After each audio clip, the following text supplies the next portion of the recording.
Ever been storm-held and thought, what's wrong with this guy? Ever been in a fight and weren't able to get the kill because he just kept building? Yeah, we've been there. That's why today we're bringing you the 6 different categories of players that you'll meet in Fortnite. However, this video isn't just to let you know who they are. We'll also show you how to spot, counter, and deal with them. My name is Dan, and I'm going to be your guide today. And also, be sure to show ProGuides.com some love for bringing you this video. Cast your vote in our Fortnite tiers list, and learn some tips and tricks that will set you apart from everyone else in the lobby. If you've played enough Fortnite, you probably realize that there are many different types of personality types in Battle Royales, and you run into them over and over again. We're going to be going over 6 distinct stereotypes, and see how exactly you can deal with them. Whether you're in arena, casual play, or LTMs, these types of players run rampant, so it's useful to know what you're up against. For our first category, we have the camper. This type of player doesn't just wander around Fortnite, like a normal person. No, don't you hate it when you work so hard to make it to endgame just to be taken out by some guy hiding in a bush? Trust me when I say it's happened dozens and dozens of times. That is known as a camper. They usually manifest themselves in players who play very safe or who are hiding in various foliage and using ballers. I mean, let's be honest here. We've all used ballers before, and that's fine. But when you rely on the ballers, it's going to make you look bad. Unless you're Bizzle or something, and then it's pretty cool. Campers are usually not very confident and are looking for the win in sneakier ways, by avoiding playing the game. Unfortunately for them, Fortnite has reached its skill ceiling and it's no longer possible to win this way, so these players aren't really much of a threat. After pushing them, they'll usually turtle up and throw down traps. The only way they can kill you is with a sniper shot or a lucky pump, but for the most part, they aren't your biggest threat. Next up, we have the rusher. The rusher is the exact opposite of the camper. This guy wants to get into your face and take you out no matter what. I'm not talking about pub games where everybody rushes everybody. This is a different breed of aggression. The rusher will go the extra mile just to take you out. Often this is the guy that storm holds you and pushes you even though the circle is all the way on the other side of the map. The rusher usually has a good amount of mechanical skill, because come on, who doesn't build up skill after engaging an enormous amount of players all the time?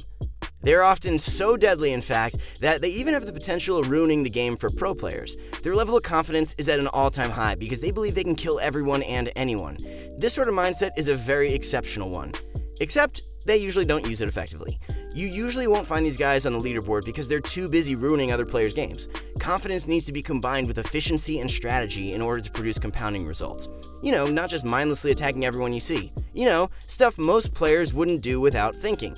There's a difference between calculated rushes and maniac rushes. The simple way to counter these guys is just learning how they play. Rushers usually don't think everything through, and many of their moves are very predictable. So they will usually always jump into your 1x1. Be ready with a trap. After the rusher and the camper goes the low ground warrior. Everybody enjoys being a low ground warrior at some point in the game, but we all learn from our mistakes. Well, most of us. This is the type of guy who's so confident in his shot that he'll build very minimally. He's usually the one to strike first, and when he gets you low, be careful. He'll just stay below you trying to knock you down while frightening you with his lethal but accurate shot. We've all run into this type of guy before, haven't we?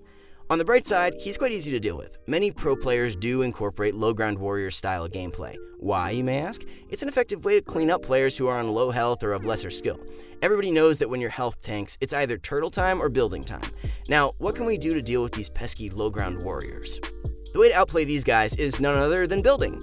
That thing that they refuse to do. But how, you may ask? Low ground warriors are waiting for you to peek. So if you fly over them with a series of Tfue classics or poor edits, it's almost impossible for them to track you. He can only get a good shot off if he's expecting your peek. Here's an example.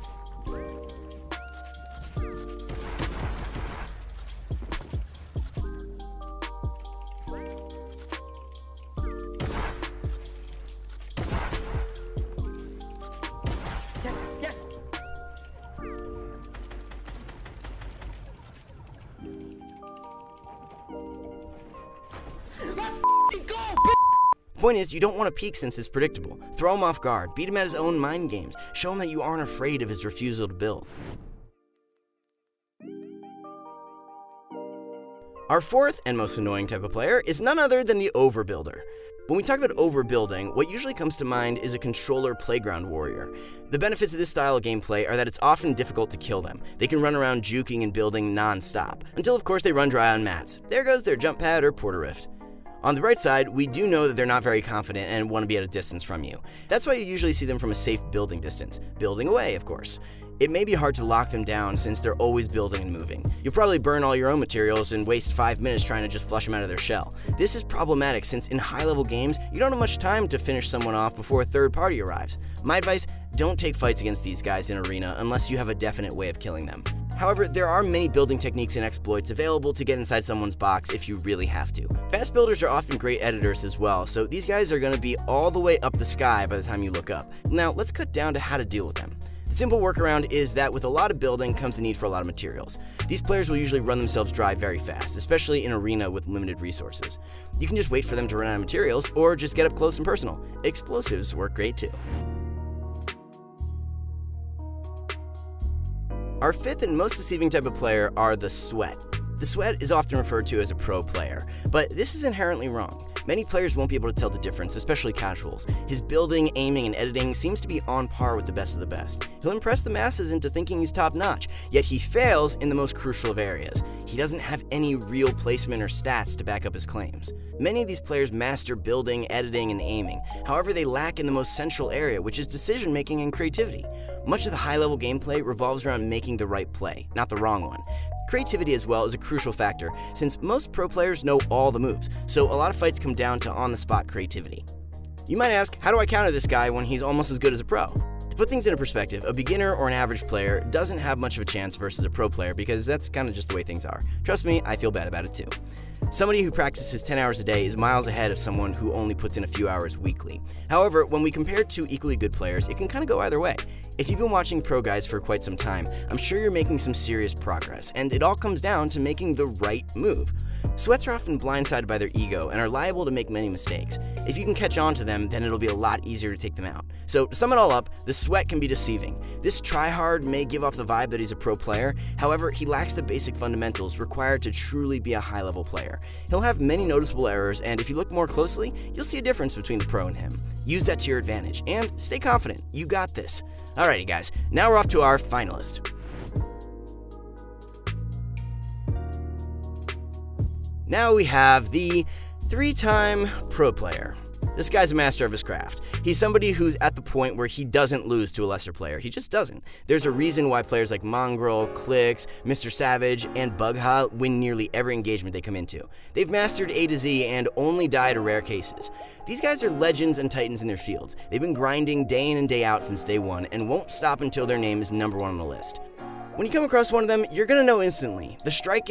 The feeling of panic and shock you'll get as they counter your every move will be breathtaking. You'll freeze up, you'll lose your thought process, and it'll be all over. Can you tell this has happened to me a couple times? Does my PTSD give me away? Pro players can really only be countered by other top-notch players, although there are still some things you can do to potentially kill off a pro player. Third parties are a very effective way to kill a player regardless of skill level. Hitting hard and fast is the right way to go. Here's another crazy effective method, which is not only a good tip for killing pro players, but everyone in general. Put yourself in the most advantageous situation possible, whether it be high ground or a better angle. This doesn't guarantee the win, but it guarantees that you have an advantage. Sorta. I mean, there's still a pro, so, good luck out there. Fortnite is a game where creativity and strategy run wild. That's why we see almost every week top players in the World Cup qualifiers pulling off something astonishing. Whether it be with a new item or a new building technique, there's always something new.